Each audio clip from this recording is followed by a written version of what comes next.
I've often heard it said that choices have consequences, and it was never more apparent than it is in our story today, the poem called The Spider and the Fly by Mary Howitt. It goes something like this. Will you walk into my parlor?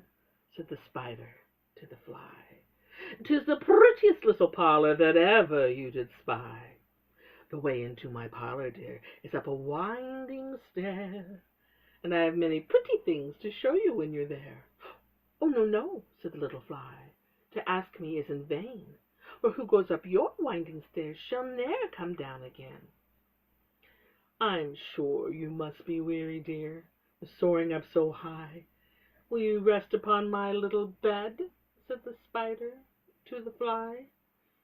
There's pretty curtains drawn about. The sheets are fine and thin, and if you'd like to rest a while, I'll snugly tuck you in.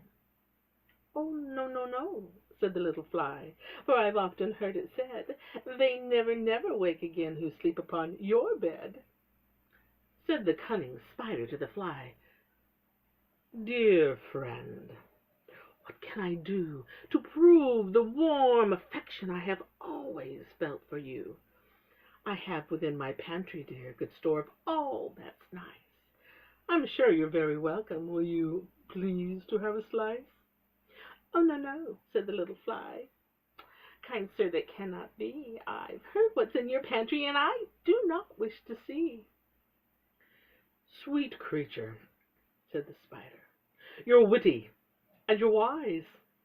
How handsome are your gauzy wings, how brilliant are your eyes. I have a little looking-glass upon my parlor shelf, and if you'll step in one moment, you shall behold yourself.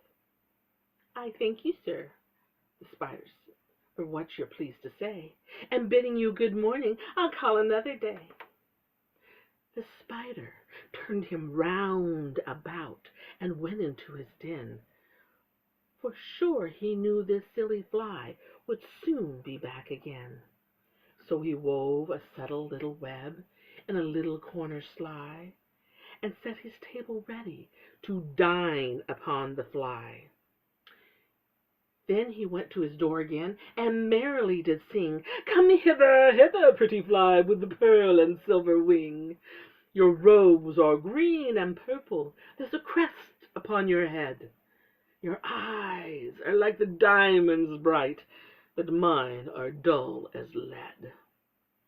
Alas, alas, how soon the silly little fly, hearing these wily, flattering words, came slowly flitting by. With buzzing wings she held aloft, then nearer, nearer drew, thinking only of her brilliant eyes, her green and purple hue, thinking only of her crested head.